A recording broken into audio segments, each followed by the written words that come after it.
င်္ဂလာပါဒီနေ့မှာတော့လက်ရှိဘောလုံးလောကရဲ့အထူးခြားဆုံးလူငယ်ကစားသမားတွေထဲကတယောက်ဖြစ်တဲ့ဂျူဘလင်ကန်အကြောင်းကိုပြပြပေးတော့မှာဖြစ်ပါတယ်။အသက်ဟန်ဟဲလေးနဲ့ကွင်းလင်မှာအန်ဝါဆာကောင်းတဲ့စွမ်းရည်တွေပြသပြီးကမ္ဘာအကြီးဆုံးအသင်းတွေထဲကတည်ဖြစ်တဲ့ Real Madrid အသင်းမှာကစားနေတဲ့သူ့ရဲ့အောင်မြင်မှုတွေကိုတော့လူတန်းသိကြမှာဖြစ်ပါတယ်။ဒါပေမဲ့ကွင်းထဲကစွမ်းရည်တွေအပြင်သူ့ရဲ့ကလေးပွားနဲ့မိသားစုအကြောင်းတွေကိုသိတဲ့လူကတော့နည်းပါပါတယ်။ဒါဆိုတော့ကျွန်တော်အခုဂျူဘလင်ကန်ရဲ့စိတ်ဝင်စားစရာကောင်းတဲ့လူအသိနေတဲ့အချက်ဆက်ချက်ကိုစလိုက်ကြအောင်။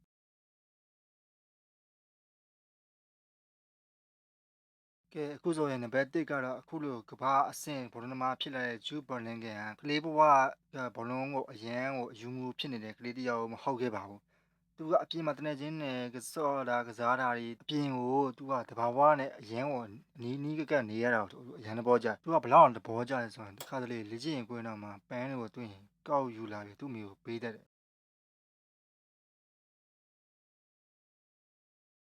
နံပါတ်2ကတော့ဘယ်လင်ကန်ရဲ့ကျောင်းနံပါတ်ဖြစ်တယ်။ဘယ်လင်ကန်ရဲ့ကျောင်းနံပါတ်22ကရိုးရိုးတန်းတန်းရွေးချယ်ထားတဲ့နံပါတ်တစ်ခုတော့မဟုတ်။သူ့ရဲ့နီးပြတွေကဘယ်လင်ကန်တိုက်စစ်ရောကွင်းလေရောခန်းစီရောတုံးခုစလုံးမှာကစားနိုင်တဲ့ပြည့်စုံတဲ့ကစားသမားဖြစ်လာစေဖို့အတွက်ရည်ရွယ်ထားတာ။ဒါကြောင့်4ရယ်8ရယ်10ရယ်ဆိုတဲ့နံပါတ်3ခုပေါင်းပြီး22ဆိုတဲ့နံပါတ်ကိုရွေးချယ်ခဲ့တာဖြစ်တယ်။ဒီနံပါတ်ကသူ့ရဲ့ရည်ရွယ်ချက်ကိုကိုစားပြုတဲ့နံပါတ်တစ်ခုဖြစ်တယ်။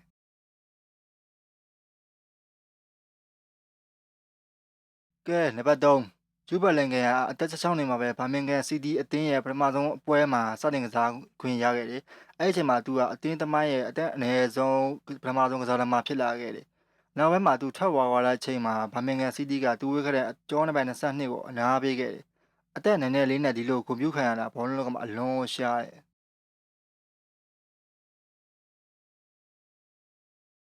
နံပါတ်4ကတော့ဂျူးဘလင်ကန်ရဲ့အဖေဖြစ်တဲ့မက်ဘာလင်ဟန်ရေးရရှိတယောက်ဖြစ်တယ်။ဒါပေမဲ့အားလေးတဲ့အချိန်တွေမှာသူကဘောလုံးကိုအပျော်တမ်းကစားခဲ့ပြီးတော့ဂိုးပေါင်း900ကျော်လောက်သွင်းယူနိုင်ခဲ့တဲ့လက်စစ်မှုကောင်းတယောက်ဖြစ်တယ်။ဒါကြောင့်ဂျူးဘလင်ကန်ရဲ့ဘောလုံးအရေးချင်းကမိသားစုကနေအနည်းနဲ့အမွေဆက်ခံတာလို့ပြောလို့ရတယ်။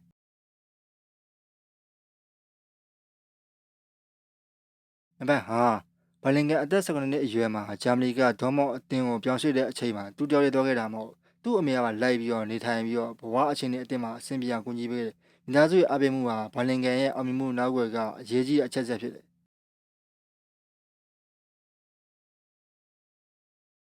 နံပါတ်6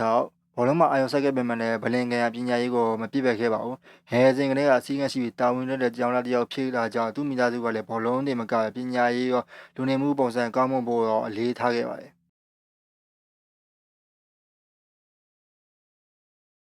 နံပါတ်9ဘလင်ကန်ရဲ့အိမ်မက်ဟာဟဲတဲ့ရှင်းနေခဲ့ပါတယ်။ကလေးပေါ်တော့ရေးခဲ့တဲ့စာရေးစာကုန်းတစ်ခုမှာဒီနေ့မှာအင်္ဂလန်လဲရေးစင်အသင်းတွေကစားကျင်ခဲ့တယ်လို့ရေးခဲ့ပူပါတယ်။သိပ်မကြခင်မှာပဲအဲ့အိမ်မက်ကတကယ်ဖြစ်လာခဲ့ပါတယ်။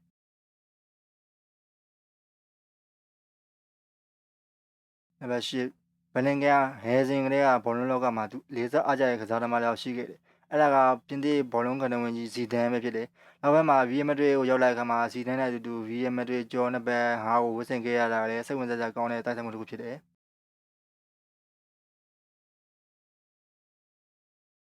နံပါတ်9ဘလင်ကန်ကအင်္ဂလိပ်စကားပြင်စပိန်စကားကိုလည်းလေ့လာခဲ့တယ်။ဗီယက်မက်ဒရစ်ကိုရောက်ပြီးတဲ့နောက်ပိုင်းမှာစပိန်လိုအင်တာဗျူးတွေကိုဖြေဆိုနိုင်ခဲ့တာကြောင့်ပြည်သက်တွေချီးကျူးမှုရရှိခဲ့တယ်။အသင်းနဲ့နိုင်ငံအသင်းမှာအများဆုံးအဆင့်ပြေအောင်စူးစမ်းနိုင်ခဲ့တယ်လည်းသူရဲ့အရေးချင်းတစ်ခုဖြစ်တယ်။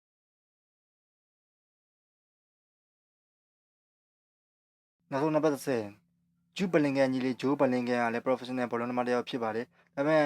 ဂျူးဘလင်ကန်ကညီလေးကိုသူနဲ့နှိုင်းယှဉ်ဖို့မကြိုးစားပဲကိုလန်းကိုရှော့ပြီးကိုအရေးချင်းကိုပြတ်တော့အမြဲအားပေးခဲ့တယ်။မိသားစုတွေမှာဘောလုံးအိမ်မက်တွေကိုအတူတူအားပေးနေတာကလည်းစိတ်ဝင်စားစရာကောင်းတဲ့အချက်ဖြစ်တယ်။ဒါတွေကတော့ဂျူးဘလင်ကန်ရဲ့လူတီနေတဲ့အကြောင်းအဆဲချက်ပဲဖြစ်ပါတယ်။ပြည်သက်တွေအနေနဲ့တော့ဒီချက်တွေကဘယ်အချက်ကအန်ဩဇာကောင်းမလဲဆိုတာကိုမမရေးပေးခဲ့လို့ရပါတယ်။ဒီလိုမျိုးကဘာကျော်ဘောလုံးသမားတွေရဲ့လူတီနေတဲ့အကြောင်းအရာတွေနောက်ကအဖြစ်ရမှန်တွေကိုဆက်လက်ပြီးတင်ဆက်ပေးတော့မှဖြစ်တဲ့အတွက် channel ကို like and subscribe လေးလုပ်ပြီးထားဖို့မမေ့ပါနဲ့